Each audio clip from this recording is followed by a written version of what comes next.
back in like the 1950s, 40s. It was 40s. They had a House action committee about how comics are corrupting young kids. And I've seen a lot of comic shop owners, the original ones. There's the Mile High Comics out there. They've had trans drag shows that are family friendly, grooming kids in Denver, Colorado. There, we've got a bunch of weird stuff here. And then there's this comic shop owner now who's been charged with a Class G felony for distributing obscene literature and exhibitions at a trunk or treat event. Yikes. This is intentional. These are degenerates out there.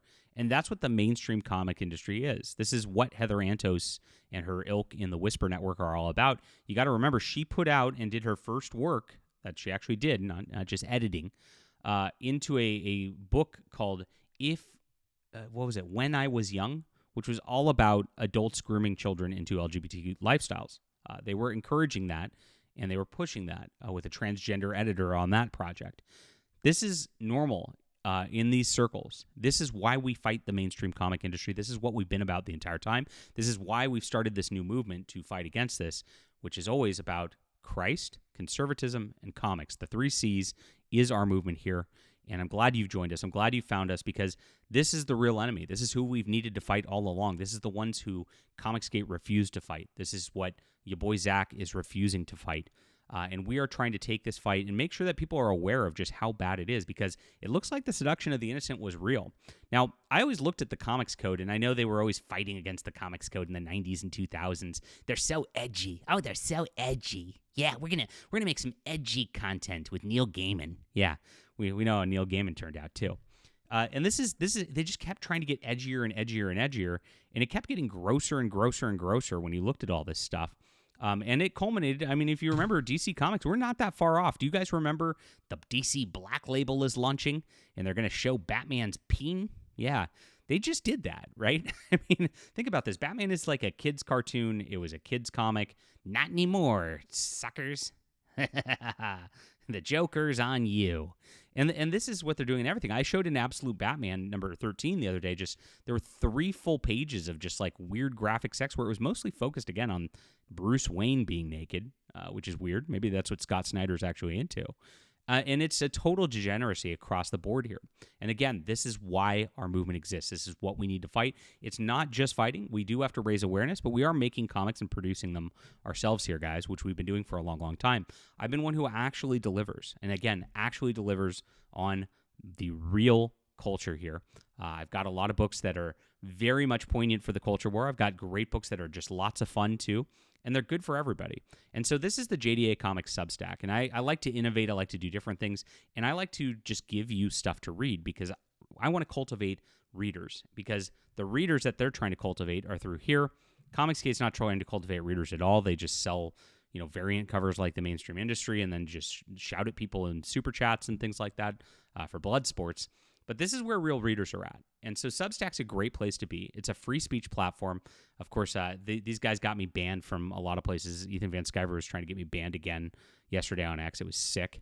But this is what they do. They don't want real alternatives to get out there. They don't want you to find this type of stuff. This is both from the mainstream industry like this lady, and this is also from the ComicsGate types as well. They're the same thing, because they all come from Marvel and DC. They're all degenerates, right? And so we are, again, making something different, building something beautiful here. Get on the Substack. Just start reading today. And Flying Sparks is posted for free. If you want to support us, we have, of course, additional content like Extrasensory and Astromancer, which are comics that are exclusive to the paid subscribers. It's $5 a month. It's nothing.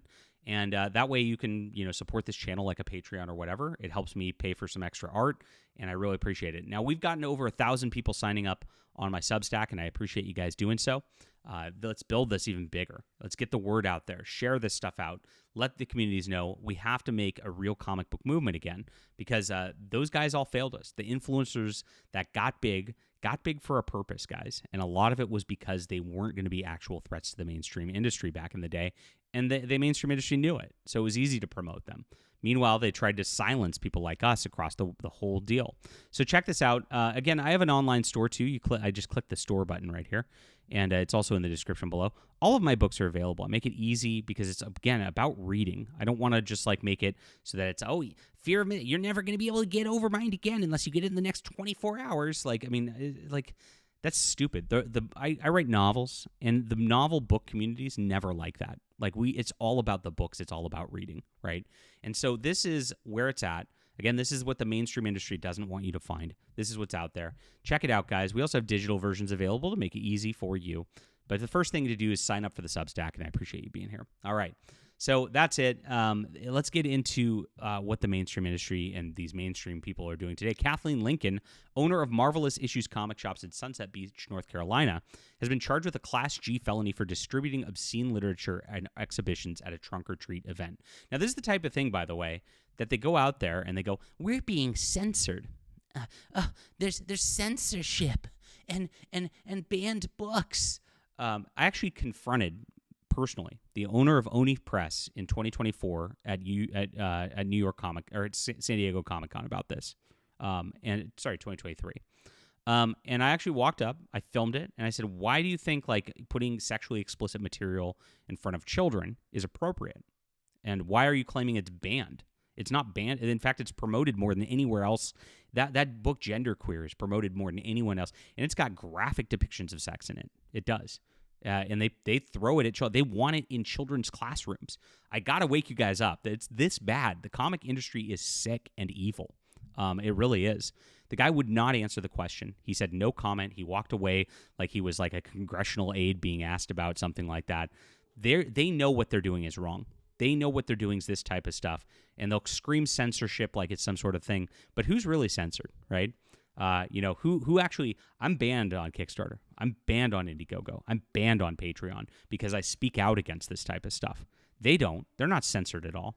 Now that I'm glad that this is happening. I'm glad this lady's getting, she'll end up with a slap of the wrist on this. But it's disgusting what she's doing right here. The Sunset Beach Police Department posted on Facebook on Halloween, "We want to make parents aware of a serious concern reported after last night's police trunk-or-treat event." She did this at a police event. It's funny.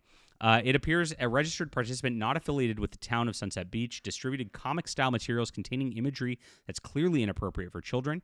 We understand how concerning and upsetting these images may be to family. If your child received a comic book, please review it before allowing them to have it. The department shared one or more of the comics was Grendel Tales, Devil's Hammer by Rob Walton. The comic contains graphic nudity not appropriate for children. Yay. Yay, children. This is DC Dark Horse Comics today. They're all the same. The department added, "We are actively investigating this incident. If you locate any items that appear inappropriate, disturbing, or not consistent with a typical Sunset Beach trunk-or-treat event, do not discard it. Please contact Sunset Beach Police Department immediately. Our department is treating this matter seriously and actively investigating to identify individuals responsible." So that's what they got there. A few hours later, they announced it had charged Lincoln with a Class G felony for violating the general statute of North Carolina, saying it shall be unlawful for any person under 18 of age or for 18 or older to a firm or corporation or intentionally disseminate obscenity. This morning, they presented evidence obtained from parents in North Carolina magistrate regarding an incident of our annual trunk-or-treat. Probable cause was found in charging her with a violation of obscene literature exhibitions, Class G felony. The charges come after a department received multiple reports of inappropriate comic-style materials that were handed out in 2025. Excellent. Now, of course, what happens with this type of stuff is they always go, "I'm just trying to get comics into kids' hands. This is censorship," right? But this is the type of thing, like, you shouldn't be putting graphic nudity in front of children. This is the type of thing that, 20 years ago, I ran a comic book shop, and you'd have some stuff that would come in like this. You'd have to put it in a different section back in the day, away from the reach of children. Like, it was very important. But as the comic industry got older, and of course they didn't, like, make anything for teenagers or kids to read anymore for real, it just ended up with more and more of this type of stuff because they wanted to be edgy, right? And as that edginess went along, it just became outright pornography in a lot of spots. And this is a real problem. And this is, again, This is continuing across the comic book industry. They're claiming this is censorship. They're claiming that this stuff should be in front of children. They're trying to put it into school classrooms. I mean, it's really, really bad out there. And we got to wake people up to this because it is a terrible thing for our culture. And I'm glad something's finally being done about it. I'm glad that, of course, this person, she'll end up with a slap on the wrist. We know exactly. But, she might think twice before putting this type of stuff in front of kids again, which is a good thing. Leave a comment down below with what you think about this. Please hit the like and subscribe button. Sign up for our Substack in the description below. Start reading comics today. I appreciate you being here. We'll be back soon.